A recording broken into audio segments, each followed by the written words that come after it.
قرارداد پاکستان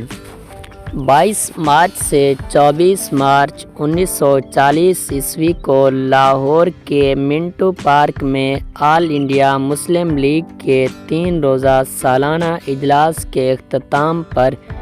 وہ تاریخی قرارداد منظور کی گئی تھی جس کی بنیاد پر مسلم لیگ نے برصغیر میں مسلمانوں کے لیے علیحدہ وطن کے حصول کے لیے تحریک شروع کی اور 7 برس کے بعد اپنا مطالبہ منظور کرانے میں کامیاب رہی۔ برصغیر میں برطانوی راج کی طرف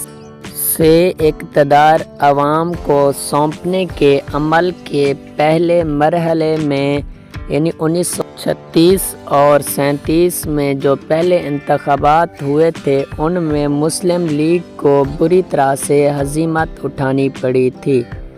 اور اس کے اس دعویٰ کو شدید ذک پہنچی تھی کہ وہ برصغیر کے مسلمانوں کی واحد نمائندہ جماعت ہے۔ اس وجہ سے مسلم لیگ کی قیادت اور کارکنوں کے حوصلے ٹوٹ گئے تھے اور ان پر ایک عجب بے بسی کا عالم تھا۔ کانگریس کو مدراس، یو پی، سی پی، بہار اور اڑیسہ میں واضح اکثریت حاصل ہوئی تھی۔ سرحد اور بمبئی میں اس نے دوسری جماعتوں کے ساتھ مل کر مخلوط حکومت تشکیل دی تھی اور سندھ اور آسام میں بھی جہاں مسلمان حاوی تھے کانگریس کو نمایاں کامیابی ملی تھی۔ پنجاب میں البتہ سر فضل حسین کی یونینسٹ پارٹی اور بنگال میں مولوی فضل حق کی پرجا کرشک پارٹی کی جیت ہوئی تھی۔ غرض ہندوستان کے 11 صوبوں میں سے کسی ایک صوبے میں بھی مسلم لیگ کو اقتدار حاصل نہ ہو سکا۔ ان حالات میں ایسا محسوس ہوتا تھا کہ مسلم لیگ برصغیر کے سیاسی دھارے سے الگ ہوتی جا رہی ہے۔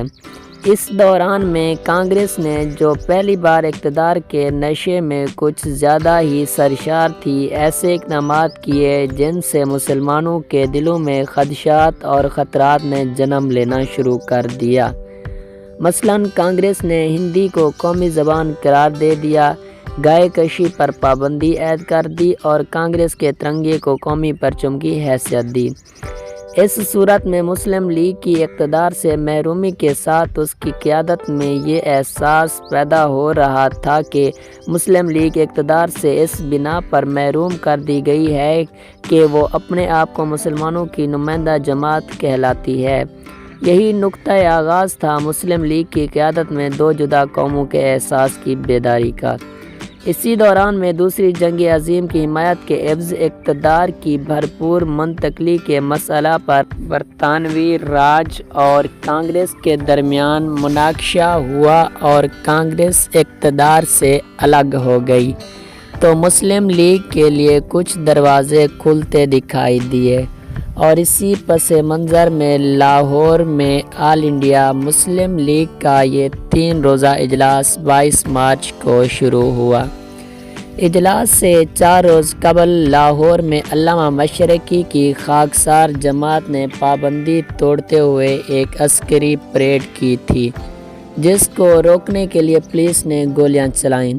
35 کے قریب خاکسار جاں بحق ہوئے۔ اس واقعہ کی وجہ سے لاہور میں زبردست کشیدگی تھی اور صوبہ پنجاب میں مسلم لیگ کی اتحادی جماعت یونینسٹ پارٹی برسر اقتدار تھی اور اس بات کا خطرہ تھا کہ خاکسار کے بیلچہ بردار کارکن مسلم لیگ کا یہ اجلاس نہ ہونے دیں یا اس موقع پر ہنگامہ برپا کریں۔ موقع کی اسی نزاکت کے پیش نظر قائد اعظم محمد علی جناح نے افتتاحی اجلاس سے خطاب کیا جس میں انہوں نے پہلی بار کہا کہ ہندوستان میں مسئلہ فرقہ وارانہ نوعیت کا نہیں ہے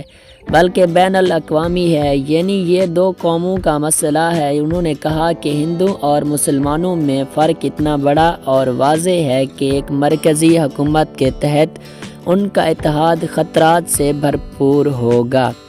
انہوں نے کہا کہ اس صورت میں ایک ہی راہ ہے کہ ان کی علیحدہ مملکتیں ہوں۔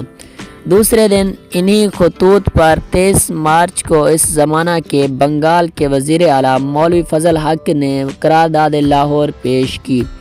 جس میں کہا گیا تھا کہ اس وقت تک کوئی آئینی منصوبہ نہ تو قابل عمل ہوگا اور نہ مسلمانوں کو قبول ہوگا جب تک ایک دوسرے سے ملے ہوئے جغرافیائی یونٹوں میں کی جداگانہ علاقوں میں حد بندی نہ ہو۔ قرارداد میں کہا گیا تھا کہ ان علاقوں میں جہاں مسلمانوں کی عددی اکثریت ہے، جیسے کہ ہندوستان کے شمال مغربی اور شمال مشرقی علاقے، انہیں یکجا کر کے ان میں آزاد مملکتیں قائم کی جائیں،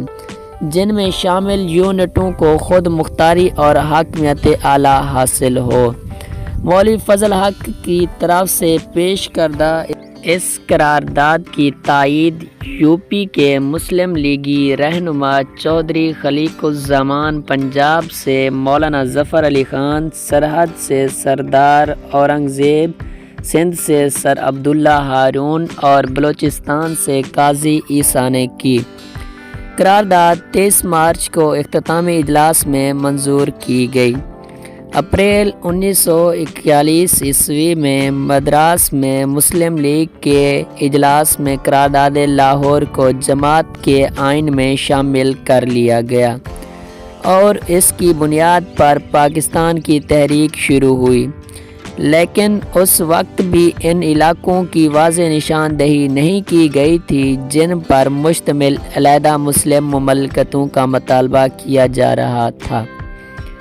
قرارداد لاہور کے مسودے کا خالق۔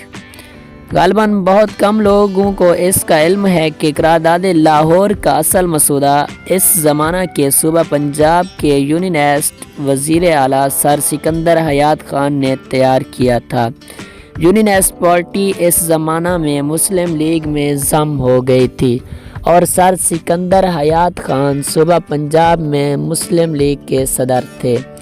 سر سکندر حیات نے قرارداد کے اصل مسودہ میں برصغیر میں ایک مرکزی حکومت کی بنیاد پر عملی طور پر کنفیڈریشن کی تجویز پیش کی تھی، لیکن جب اس مسودہ پر مسلم لیگ کی سبجیکٹ کمیٹی میں غور کیا گیا تو قائد اعظم محمد علی جناح نے خود اس مسودہ میں واحد مرکزی حکومت کا ذکر یکسر کاٹ دیا۔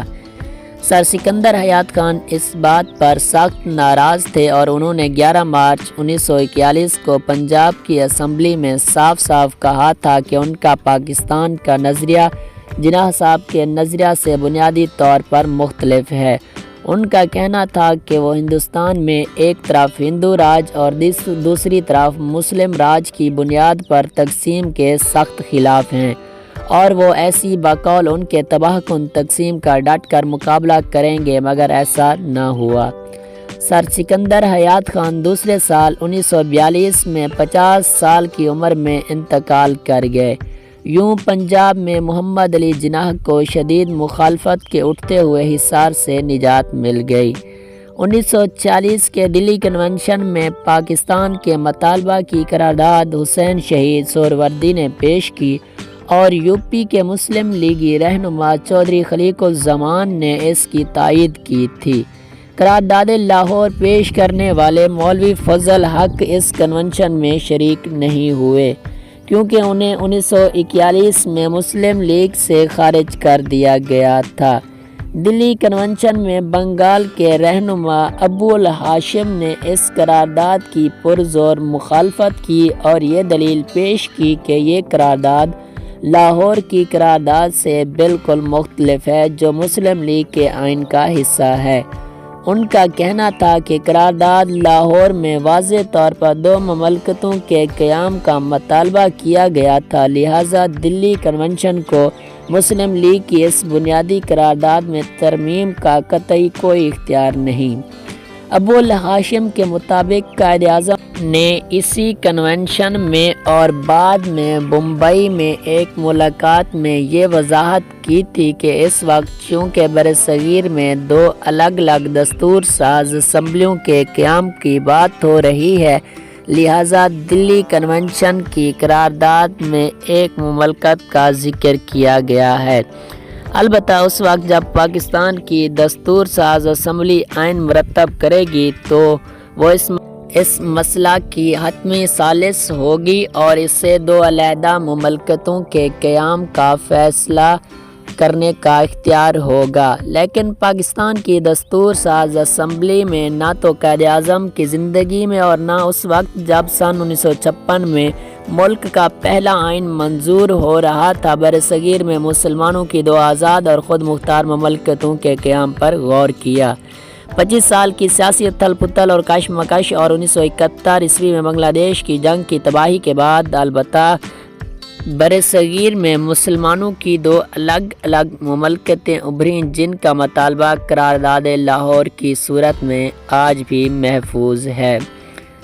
میں امید کرتا ہوں آپ لوگوں کو یہ ویڈیو پسند آئی ہوگی، تو مزید ایسی ویڈیو حاصل کرنے کے لیے میرے یوٹیوب چینل تاریخ عجم کو سبسکرائب کریں۔ ملتے ہیں اگلی ویڈیو میں، اللہ حافظ۔